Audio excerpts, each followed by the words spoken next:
Alright, so tomorrow, by the time you're watching this, Estarossa is coming out on Global, and I've been relentlessly asked on stream if people should be summoning for Estarossa. And in this video, I'll be saying why I will personally be summoning on my Global free-to-play account, and why maybe you should not, or should, depending on your individual circumstance, because not every single player is the same. And I'll explain why I will personally be summoning, as well as just talking about Estarossa in general. The banner is absolutely atrocious. If you're planning on skipping this banner solely on the fact of how atrociously terrible this banner is, I do not blame you. Maybe you want to throw in, like, I don't know, the first 300 to see if you pull him, and then stop. I don't know. This banner is actually the worst festival banner by far. People thought the anniversary banner was bad, but we still had good characters in there, right? We had some really good festivals, like we had some really terrible characters, but look at this, like, look at this horrendous, like, oh, just ugly selection of characters. This is the coin shop commandments. Bellion. Like, Hendrickson is good with Estarossa, but only because we're still waiting for Zeldris, which is coming out in 2 weeks.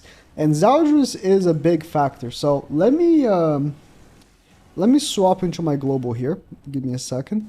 Sorry for the quick interruption, but now we have the time frame for the banner, so I'd like to say that if you do want to watch my summons live, I'll be live on Twitch at around this time here, 10 p.m. PDT, when the maintenance ends. I'll probably be going live a little bit before that, just playing some JP before the banner actually drops on global. So if you do want to catch a live, just follow the Twitch, and yeah.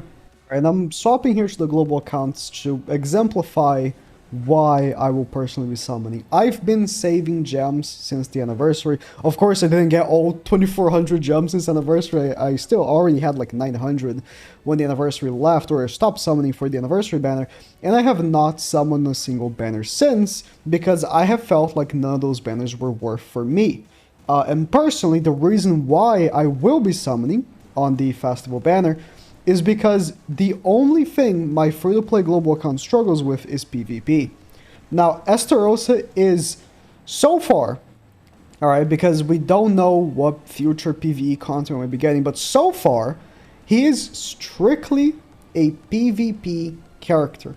And so, if the thing that you struggle with is Bird, which I don't, personally, I don't. I've been focusing on being able to do Bird and Deer to the point where I consistently, on my free-to-play account, farm Bird and Deer in minutes. It's so easy for me to do Bird and Deer. Of course, Dogs is a different story. Dogs, I struggle with my whale account, so I don't know. But PvP is something I have not focused on, because I was like, okay, PvP, I just care about Champ 5, right? If I can get Champ 5 and my... Don't worry about this. I got my weekly 50 gems. That's all in good. And now, that's the only thing I'm behind on. I haven't really been taking care much of my PvP side of this account, and it's the only thing I struggle with. Like, I managed to go all the way to Champ 3 with this team, actually. Sorry if you faced me, but cannot progress further than that. I cannot go past Champ 3. It's just something I can, and maybe if I awaken her to 100 and her to 100, maybe, but genuinely, I think that it would be best for me if I start getting this wave of demon characters coming out, with Estarossa, Zeldris right after, and possibly Chandler. We'll see. There's been a leaked Chandler that we have no idea when it's coming, but possibly a Chandler as well. And with the gems I've been saving, I can do 900 on Estarossa, do 600 on Zeldris, and if Chandler comes out after Zeldris, then do 600 on Chandler as well. And possibly by then, if right after Chandler or right after Zeldris, so we have some, like, some big banners coming, actually. This is why I've been saying, like, I skipped Freyr, because I was like, even if I summon for Freyr, I can't do Dogs anyways, so it's like, what's the point, right? I skipped Diane, obviously. Diane is like, it's a no-use character. Like, I farm OG Demon, no problem, I don't need Diane. I skipped, obviously, Captain Melly. That was a given. And I skipped Wedding Brynhilder because she was a PvP character only. And by the time I wasn't really focusing on PvP. And even if I was, she's a character that needs to go first. Estarossa doesn't need to go first. You want to go first, but you don't need to. And, you know, I could potentially go first if I, you know, max out the costumes, which I've been holding costume upgrade materials and stuff for a case like this, right? I have not really been using them for quite some time. But also at the same time, I'm probably not going to buy costumes. So my strategy for buying costumes recently has been, for Trailer Melly, for example, where I really wanted him to do damage on like Bird and Deer and stuff like that. Although I have not really been using for Deer, but Bird, I did buy his weapons. But I did not buy his like haircuts and stuff. And I will not buy his haircuts until half cost, which might be at the end of the year. My planning here on all my resources and stuff has been, you know, I do want to make a push for 4 million box CC. I honestly only have not gotten to 4 million because I'm getting pretty lazy now.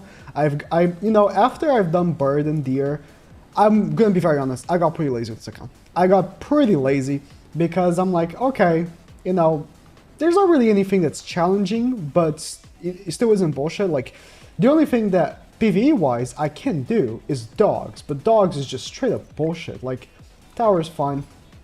Stuff like that. Dogs is a different story, right? So I haven't, because of that, I haven't really been putting that much effort as I was in the first few weeks, but I think that with the new game mode coming out, that might soon change. And again, the only thing I have not really been able to conquer, per se, that I think I could, that isn't bullshit, is PvP. And with Estarossa coming out, then Zaldrus, yeah.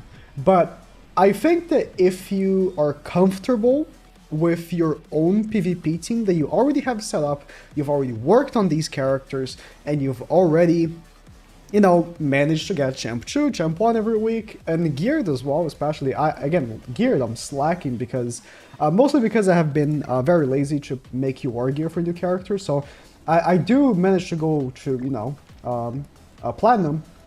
Never here, okay. Platinum and stuff, but I don't really try to go past Platinum. And again, I want that to change. I want to get Challenger every week as well.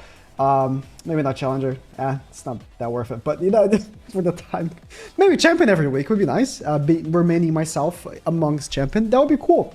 And that's something I've not been putting the effort to do that I would like to. So that, again, is the reason why I'm going to be summoning. It's tough because we don't know what Zaldrus does, and I think that even if you want to summon for Estarossa, I would suggest for a lot of people to wait and see what Zaldrus does first. The only bit of information that we really have is what we've seen from the leaks of like the attack cards, and that's about it. Like, we have nothing in information about what the Zaldrus will do. Just hopium that he will be a double AoE character to help out Estarossa essentially, and that he will be coming out, you know, August 11th on JP. And with the schedule of banners, I don't want to go true ham right now. So I don't want to do like true rotation Estarossa, I don't want to do true rotation Zaldrus, because I know at the end of year, first I want to buy all these cosmetics that I'm going to be saving gems for. And second, end of year festivals are the hypest festivals of the year. The one Ascanor came out November 2020, and Assault Melee came out December.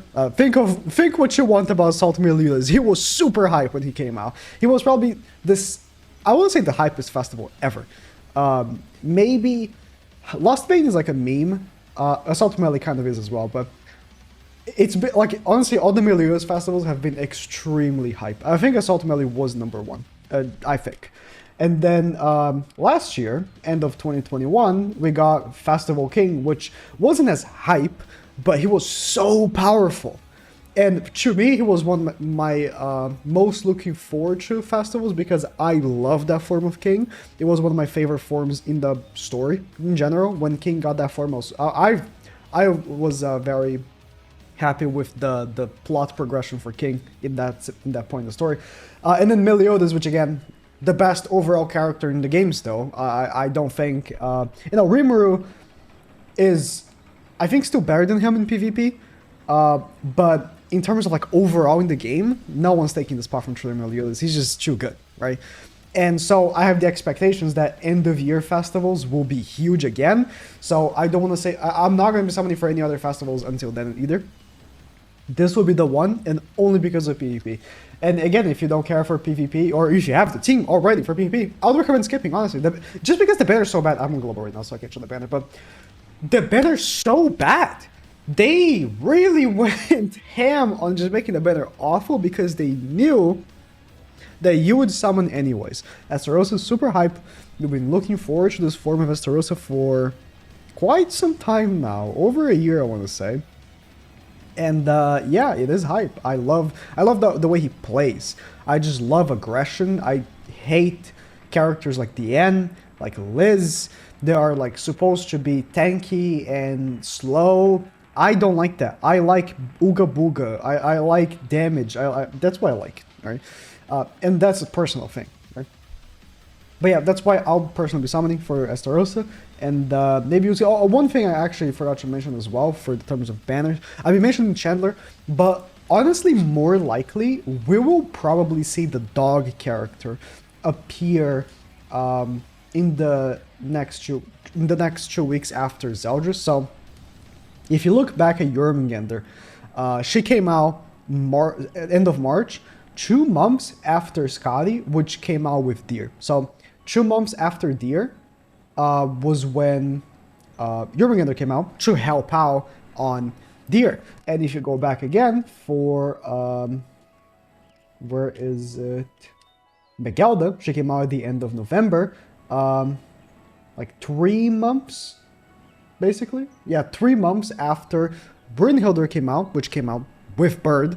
So Megalda came out 3 months after to help out with Bird. So it could be a case where in 2 or 3 months, we'll probably be getting the character that's going to make Dog a joke. And I will probably summon you on that because dogs are honestly impossible for anyone that isn't a mega tryhard or a whale. And it's honestly it's a terrible game mode. I genuinely don't like it. I've been doing it every week, every single week, and every single week I dread doing it. On my whale account, like I have every character 6/6 that I use on that stage, and I still dread doing it. But when we get the Jormungandr for this, hopefully it will be either Freya or Tyr. I will be putting an effort to beating this every week as well on my global account. Because it will definitely be easier and stuff. At least, if I can do at least floor 2, I'll be happy, because the Demon Relics are what I'm very interested on. Because if they make a very powerful relic for Assault Wizard, I don't have Assault Wizard, so I'm hoping I pull him on the banner. If they make a... Why is it? His legs are white.